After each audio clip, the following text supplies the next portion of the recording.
बंडोबा संध्याकाळपर्यंत थंडोबा होतील. आणि आपण पाहिलं असेल की जे निवडणूक अधिकारी आहेत, जे आरओ आहेत, त्यांच्यावर अनेक मंत्र्यांकडून दबाव येतो. अनेक मंत्र्यांचे फोन त्यांना जात आहेत गेल्या 2-3 दिवसापासून.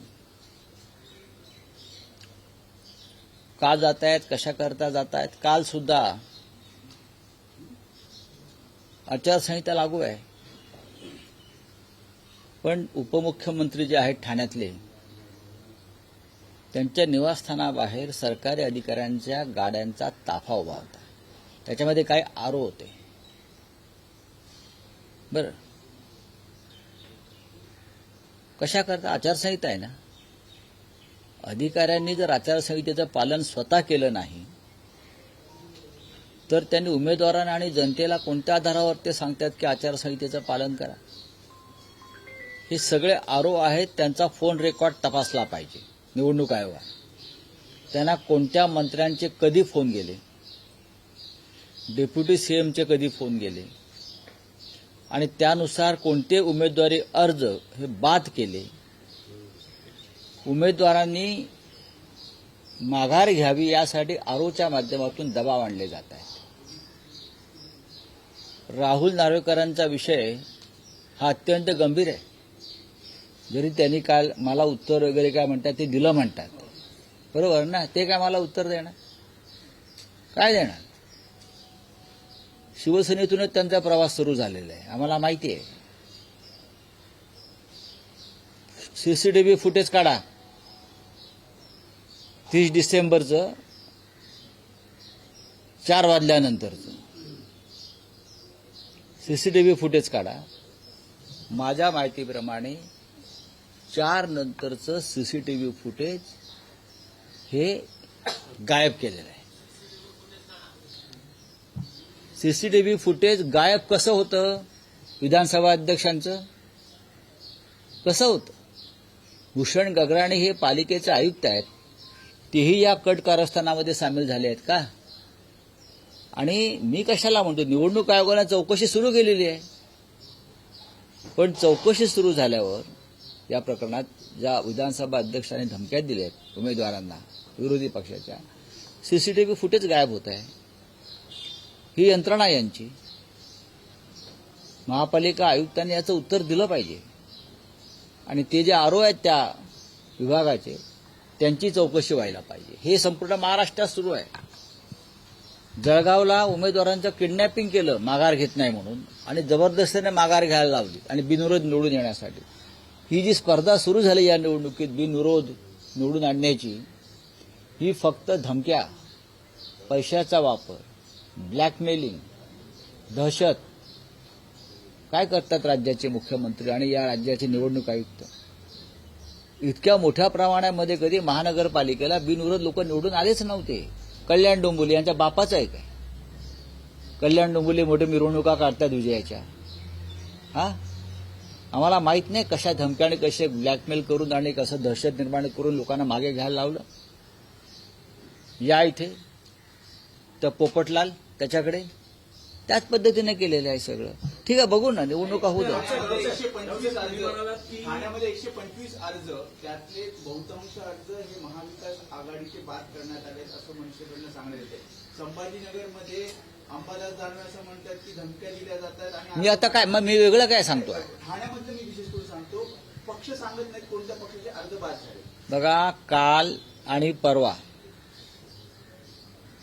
सर्व प्रमुख ठाण्यातले आणि काही प्रमुख निवडणुकीसंदर्भातल्या अधिकाऱ्यांच्या गाड्या या उपमुख्यमंत्र्यांच्या दारात मोठ्या प्रमाणात लागलेल्या होत्या. त्यानंतर परवापासून ही प्रक्रिया सुरू झालेली आहे.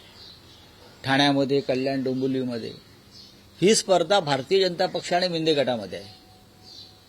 आणि त्यासाठी निवडणूक यंत्रणेचा गैरवापर होतो आहे. या राज्याचे निवडणूक आयुक्ताचं नाव दिनेश वाघमारे आहे, त्याने नावाला जागावं. मी कालही बोललो, या वाघमारांनी निदान लांडग्यांना तरी मारावं. बरं, हे त्यांना सामील आहेत की काय? चोखलिंगम जे केंद्रीय निवडणूक आयुक्त आहे तिकडले, वाघमारे राज्याचे, हे करतायत काय? ही कोणत्या प्रकारची यंत्रणा राबवत आहे? अंबादास दानवे यांनी सांगितलेल्या गोष्टीत सत्य आहे, तथ्य आहे.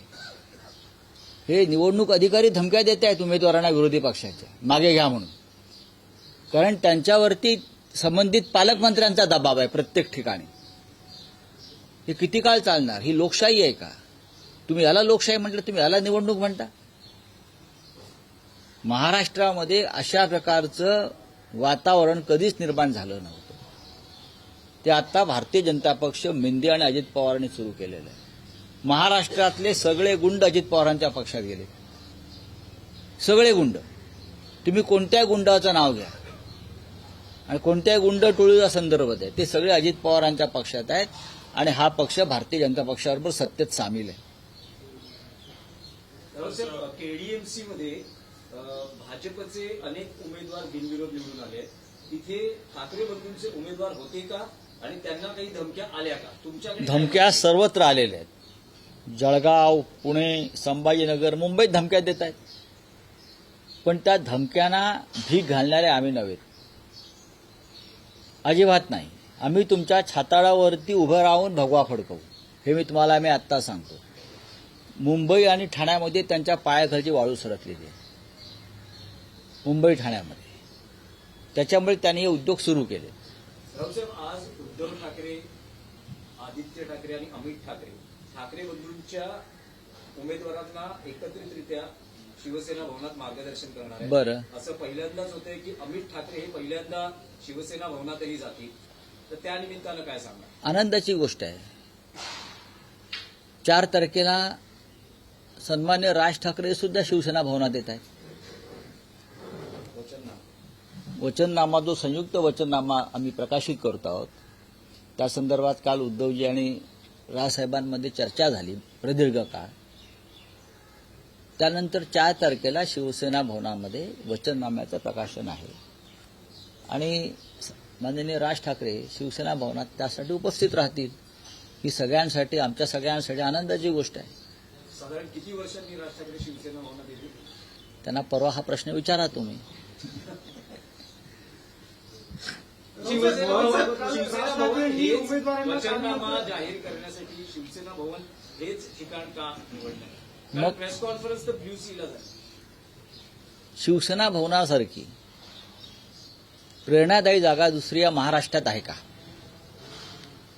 जिथे बाळासाहेब ठाकरेंनी, हिंदुहृदय सम्राटांनी, शिवसेना प्रमुखांनी जिथे बसून अख्ख्या महाराष्ट्राचं राजकारण केलं, मराठी माणसाच्या न्याय हक्कासाठी संघर्ष केला, त्यात राज ठाकरे सुद्धा सहभागी होते बराच काळ.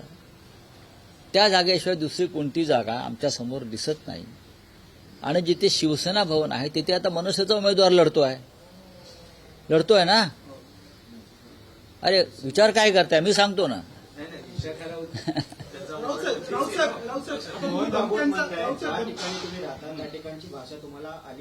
मग मोहन भागवतांना सांगा, बोला मराठीत बोला. त्यांना कधी मराठीत बोलताना ऐकलंय का तुम्ही जास्त? बोला ना मराठीत. नाव भागवत आहे ना तुमचं. मग राष्ट्रीय स्वयंसेवक संघाचं हेडक्वार्टर, मुख्यालय जर नागपुरात आहे, त्यांनी त्यांचा सगळा कारभार मराठीत केला पाहिजे. तुम्ही जा त्यांच्याकडे, हिंदीमध्ये बोलतात. काल राज ठाकरेंनी त्यांच्या उमेदवारांना कानमंत्र देताना, सल्ले देताना सांगितलं होतं की तुम्हाला ऑफर्स येतील आणि तुम्ही त्याला बळी पडू नका. आणि स्वतःला देखील ऑफर आलेल्या होत्या, त्यात सर्वांना त्यांनी पळवून लावलं असं त्यांनी जाहीररित्या सांगितलं. हो, मला माहिती आहे. मला ही सगळ्या पडद्यामागच्या पटकथा मला माहिती आहे. कोणाच्या ऑफर होत्या? कोणाच्या ऑफर्स होत्या? कशाला सांगायला पाहिजे? मराठी माणसामध्ये फूट पाडण्यासाठी सगळ्या पद्धतीचे प्रयत्न केले, पण राज ठाकरे साहेब हे अत्यंत ठाम राहिले की मराठी माणसामध्ये यावेळेला कोणती फूट पडू देणार नाही. उद्धव आणि राज ठाकरे यांचं जे ऐक्य आहे, ही जी एकी आहे, ह्याच्यामुळे विरोधकांच्या पोटामध्ये, भाजपच्या पोटामध्ये, मिंद्यांच्या पोटामध्ये गोळा आलेला आहे. चला, एक मराठीत प्रश्न आहे की या निवडणुकीत दिसतं आहे महापौर कोणाचा, कोणत्या भाषिक असेल, आणि सगळेच जण सांगतायत जे दावे केले जातात. कोणी ठाकरे बंधू म्हणतायत मराठी, महायुतीचे नेते म्हणतात महायुतीचा, कोणी म्हणतंय नाही. उत्तर भारतीय होणार. आता- असा हा केंद्रबिंदू ठरतो आहे महापौर नेमका कोणाचा आणि कोणत्या भाषेत. का मुंबईमध्ये महापौर कोणाचाही शंका आहे का? मुंबईमध्ये ही शंका असताच कामा नये. मुंबईमध्ये मराठीत महापौर होईल, पण आता भारतीय जनता पक्षानं काय सुरू केलं आहे? मुंबईचा महापौर हिंदू होईल. बरोबर ना? हिंदू होईल. हे आम्हाला हिंदुत्व शिकवतात लफंगे, हे आम्हाला शिकवतात हिंदुत्व. या मुंबईतूनच हिंदुत्वाचा लढा बाळासाहेब ठाकरेंनी सुरू केला आहे. लक्षात घ्या. पण ही मुंबई मराठी आहे. ही मुंबई मराठी आहे. छत्रपती शिवाजी महाराजांनी हिंदवी स्वराज्य स्थापन केलं, पण शिवाजी महाराज मराठी आहेत. डॉक्टर बाबासाहेब आंबेडकरांनी संविधान लिहिलं, आंबेडकर मराठी आहेत. हे लक्षात घ्या. आम्हाला हे हिंदुत्वाचं खूळ लावू नका. आमच्या नसानसात रक्ताच्या प्रत्येक थेंबात हिंदुत्व आहे, पण मुंबईचा महापौर मराठी होईल. हे हिंदू होईल वगैरे आम्हाला सांगू नका. मी जे म्हणालो, इथे जय महाराष्ट्र चालणार, जय श्रीराम आमच्या हृदयामध्ये आहे. पण इथे जय महाराष्ट्र, जय भवानी, जय शिवाजी हाच नारा चालणार. वातावरण बिघडवू नका. अरे सोड रे.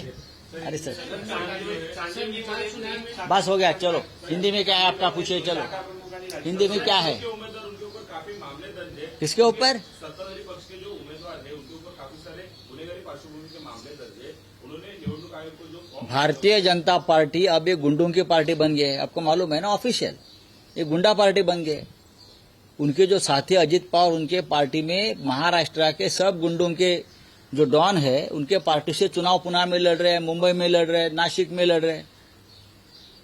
ऐसी पार्टी भारतीय जनता पार्टी हमेशा नैतिकता की बात करती है, हाँ, संस्कार की बात करती है, और सभी गुंडों को और भ्रष्टाचारियों को अपने पार्टी में लेकर उम्मीदवार बनाती है. तो आप उनसे क्या उम्मीद कर सकते हो? शिवसेना को या मराठी मानुष को हराने के लिए ये गुंडों की मदद ले रही है, उसमें उनकी हार है. चलिए, थैंक यू.